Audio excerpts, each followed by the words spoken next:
Isadora Lima was 27 years old that Tuesday morning. A newly graduated aerospace engineer, she lived in a modest apartment on the city's outskirts and divided her time between studying, temporary jobs, and the hope for a real opportunity. Since entering the public university, she was known for her silence and almost obsessive dedication. While her classmates enjoyed parties and social media, Isadora got lost in books and calculations, dreaming of designing wings that could fly higher than prejudice. No one knew that on that day, the plane she had helped design would make its first test flight in the hangar where she worked as a cleaning assistant. The contrast was too great to ignore. Inside the hangar, the environment was noisy, filled with technical voices, nervous laughter, and the metallic sound of engines being prepared for the test. Isadora wore the blue coveralls of the outsourced company, her hands marked by the routine of scrubbing floors and picking up debris. Most people passed by her as if she were invisible, an insignificant detail in that universe of egos and expensive uniforms. But Isadora knew her work went far beyond the cloth and bucket. She had concrete proof of her silent struggle right there. The Z9, the experimental aircraft that carried her calculations, hours of study and sleepless nights. It was the symbol of a dream threatened by others' ignorance. And that morning, the tension in the air was heavier than the plane's fuel. Captain Vinicius entered the hangar with arrogance stamped across his face. Impeccable uniform, dark glasses, firm steps that made the floor vibrate. He was the pilot assigned to the Z9's test flight and made sure to show who was in charge. When he saw Isadora kneeling, cleaning a stain near the plane's wing, he couldn't contain himself. "Look at that.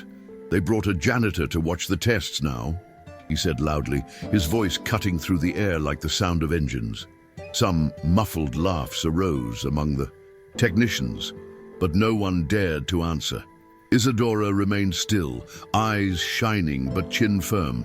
She would not give him the satisfaction of a reaction there. Even after the comment, she kept cleaning the floor carefully, knowing that every inch of that hangar held a story. But at that moment, for those who did not know her past, she was just a girl with a rag in her hand. Captain Vinicius had no idea that the same woman had spent years studying aerospace engineering at a public university, juggling jobs to pay bills and tuition, dreaming one day of seeing her ideas take to the sky. He ignored the fact that she was the mind behind the Z9, the plane he would pilot, and that his words carried more ignorance than anything else. In the small lodging where she lived, Isadora carefully took off her coveralls, tired but with an unsettled mind. Her room was modest, peeling walls, a tight bed, and a shelf holding a few objects. A photo of her mother, a framed diploma, and her faithful black notebook, full of notes and calculations. She sat on the edge of the bed, opened the notebook reverently, and let her eyes wander over the pages that held months of invisible work. There were the drawings of the Z9, the adjustments that made the project evolve, the solutions that ensured the plane could fly. It was her silent treasure. That night, as the city calmed down, Isadora reflected on the contradiction of her life. On one side, the pride of creating something innovative. On the other, the invisibility imposed by those who saw no further than the blue cleaning uniform. She remembered the rejections, the ignored resumes, the suspicious glances, the harsh words she heard along the way. But she also thought of her strength, the resilience that made her keep going. And even tired, she wrote in the margin of a page, "They will see me yet. Not for what I wear, but for what I build." She slept with that hope in her heart. The next morning, the hangar woke up with a frenetic rhythm. The smell of oil, the noise of tools, the voices of technicians and engineers created a scene like a living organism, pulsing with expectation. Isadora entered silently, wearing the blue coveralls again, while eyes diverted as if she were an invisible shadow. The Z9 gleamed under artificial light, ready for the test that could change everything. But for Isadora, it was more than a plane. It was the dream she carried on her shoulders, even without official recognition. Captain Vinicius arrived, late as usual, with a confident smile that annoyed some. Without greeting anyone, he made crude jokes about the plane and its controls, belittling the work behind the project. No one dared confront him. The atmosphere grew heavy, and the tension rose like the pressure in the engines, waiting for the signal to start. Meanwhile, Isadora watched silently, feeling the weight of every word, but maintaining the calm that only deep knowledge of her work could give. At the back of the room, isolated but present, Isadora waited for the right moment. Her presence there was no longer that of a simple cleaning assistant. For the first time, her name was on the official guest list, a small victory. The company's technical director finally asked for the floor, announcing it was time to recognize the role of those who, in silence, had helped overcome the project's challenges. An uncomfortable silence took over when he introduced Isadora Lima, the engineer responsible for several technical solutions that made the Z9's success possible. Vinicius frowned, incredulous, while the room divided between surprise and whispers. Isadora stood up, still in her simple uniform, and walked to the center, ready to show that competence does not depend on appearance. With the black notebook in hand, she began to explain the project details with a firm and confident voice, dispelling every doubt with facts and precise data. At that moment, silence was no longer invisibility, it was earned respect. Captain Vinicius approached the board, where Isadora was pointing out the schemes, still incredulous. "You designed all this?" he asked, his tone mixing surprise and disbelief. She answered calmly, explaining the adjustments made to the flaps and the importance of smooth maneuvers to keep the Z9 stable. The technical director confirmed those corrections were essential to the flight's success, which made the pilot take a step back, realizing it was no longer a joke, but a reality he needed to accept. Isadora closed the notebook slowly, looking at the group watching her silently. "I may not be dressed like an engineer, Captain, but this plane is the result of sleepless nights, not ego parades," she said, with a firm gaze that left no room for contestation. The atmosphere was charged, and for the first time, Vinicius had no ready reply. The clock marked 9:17 a.m. when the hangar fell completely silent. The Z9 test flight was about to begin, and all eyes now turned to Isadora. No longer invisible, but a key figure in the project. Vinicius, still surprised, took off his dark glasses in the locker room and tried to organize his thoughts. The hours in which he had humiliated Isadora were clear in his mind, and he knew he could never underestimate her again. Back in the control room, Isadora followed every data point on the monitor, calm and focused. When the pilot entered the cockpit, she felt the weight of responsibility and hope. The engine sounds began to rise in pitch, and the Z9 slid down the runway, following the exact maneuvers Isadora had designed. Every turn, every adjustment was a testament to her work, and when the plane landed perfectly, a reverent silence replaced the usual noise. That day was not just a technical test.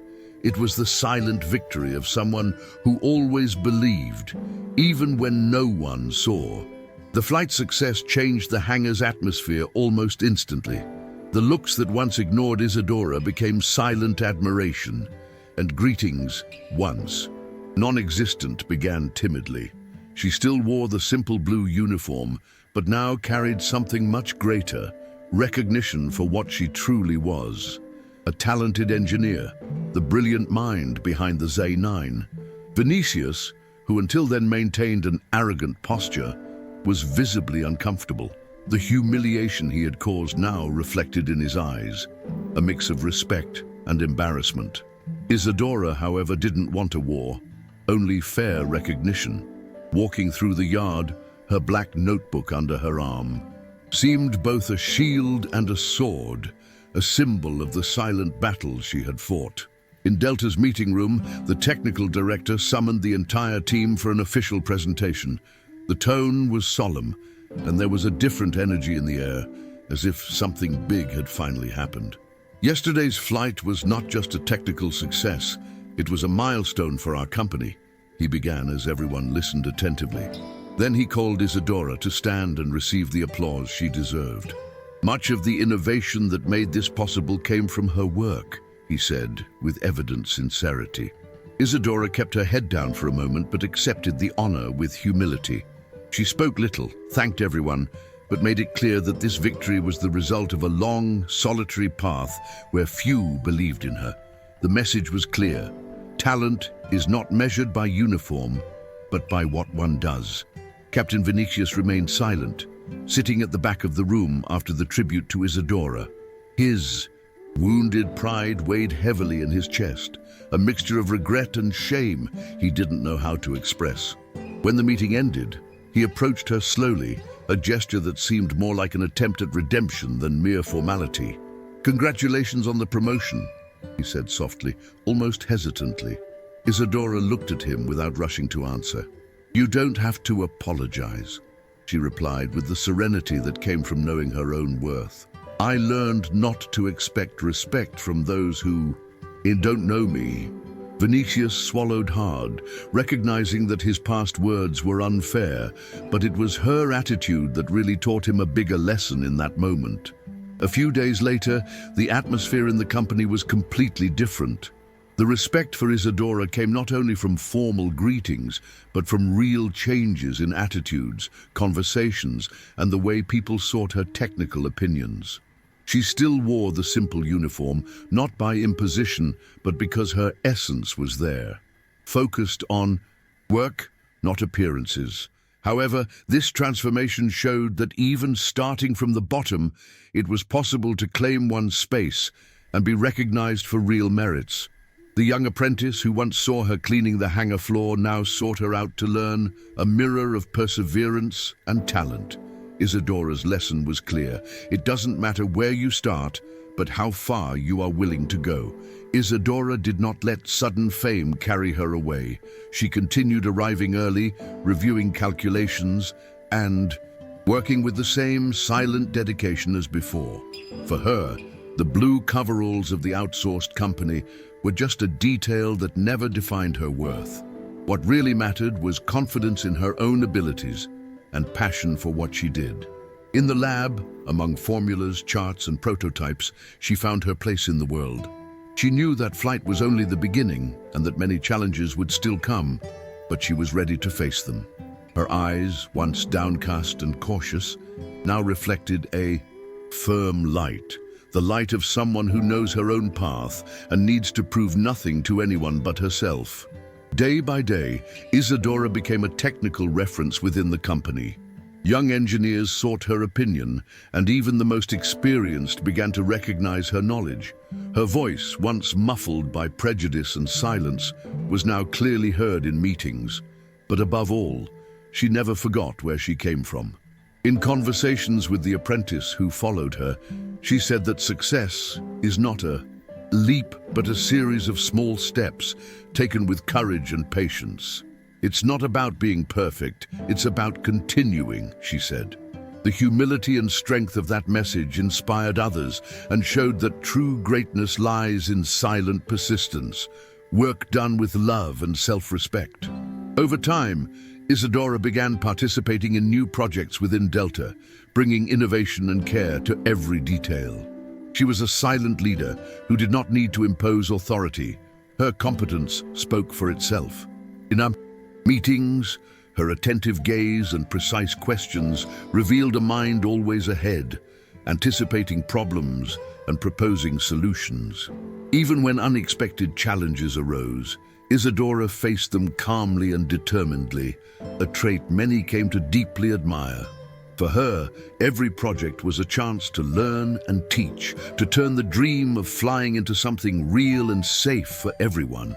Captain Vinicius, once her harshest critic and mocker, now kept a respectful distance, almost with veiled admiration.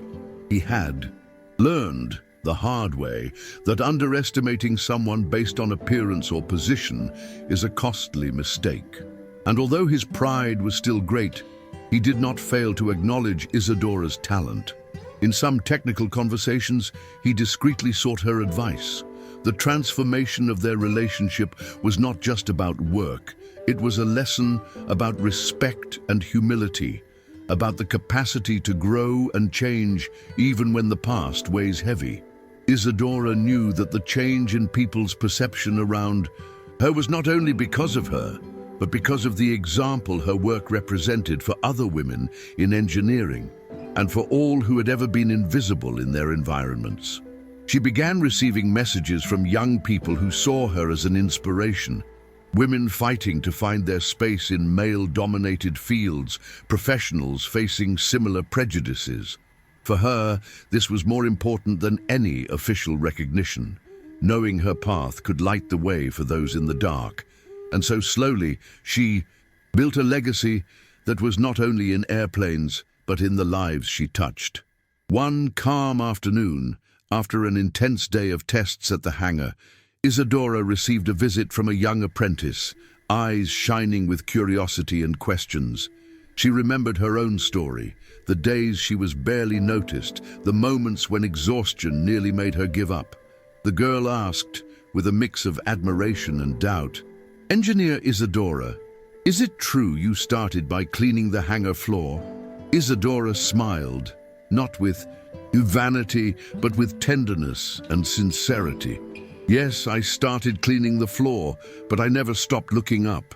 I always dreamed big, even when no one believed." The young girl listened carefully, and at that moment, something lit inside her. The certainty that with effort and courage, she too could fly high. Isadora knew it wasn't enough just to claim her space. It was necessary to open doors for others who, like her, started from the bottom. With that in mind, she began dedicating part of her time to guiding young people, showing the path she had once had to discover alone. In the simple office she now occupied, among notes and projects, she talked to them about perseverance, the value of knowledge and humility. She said it didn't matter where you start, but what you decide to do with the opportunities life gives you. And she emphasized, never let other people's opinions define who you are. These words were not just advice. They were pieces of her own story, told from the heart. The hangar, once the stage for Isadora's small humiliations and silence, now had a different meaning. It was the place where dreams were built and flights achieved. She walked there with the posture of someone who knows her worth, even wearing the blue uniform of the outsourced company, because true recognition came from within. Colleagues greeted her respectfully, and her presence became natural. The invisibility that once covered her seemed to have dissipated. But Isadora never forgot that the most important thing was not visibility, but the strength that came from honest work, talent applied with dedication. That was the true engine of her success. In the following days, Isadora remained immersed in projects, but now with the autonomy she had always dreamed of. The responsibility was greater, of course, but so was the recognition. She knew every decision she made could mean safety for pilots and passengers, and that motivated her even more. She spent hours analyzing data, adjusting details, and following tests with attentive eyes, always striving for excellence. For her, it was more than a job. It was a mission.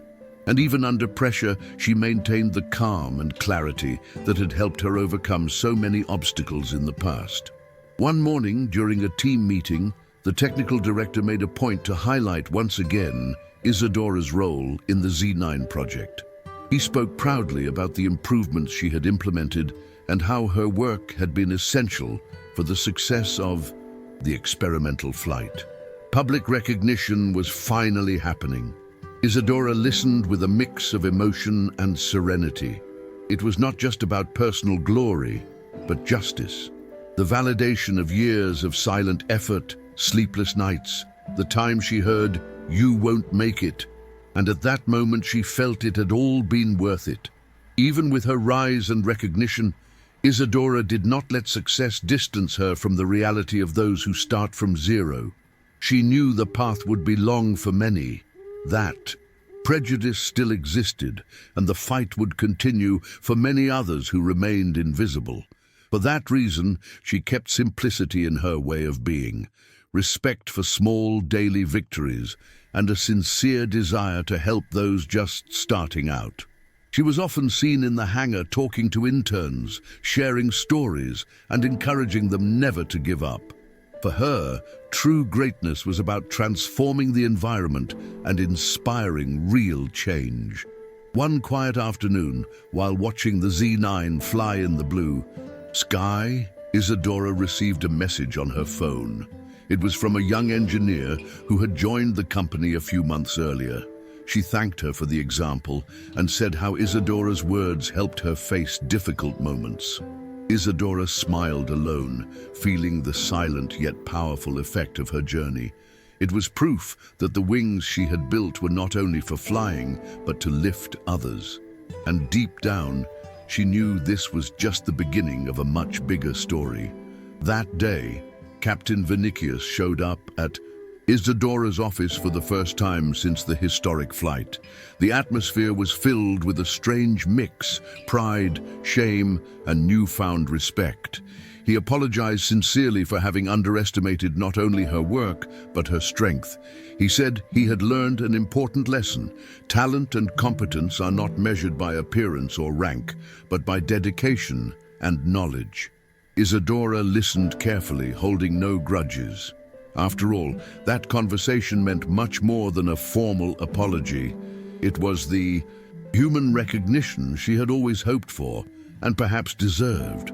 They spoke little, but enough to transform what seemed a rivalry into mutual respect. Vinicius began valuing not only the plane he flew, but the person who had built it, understanding that every detail of that machine carried a piece of Isadora's silent story.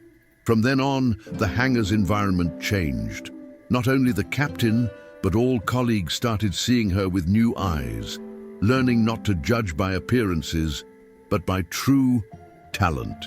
A small act of humility made all the difference in that place that once seemed so cold and hostile. Over time, Isadora became a reference not only technically, but also humanly within the company. Her story of overcoming challenges became an example for all, a living reminder that true value lies in silent perseverance and the courage to keep going, even when no one believes. She never forgot the calloused hands of those who cleaned floors, the looks that ignored her, nor the harsh words she heard. But she learned that these difficulties do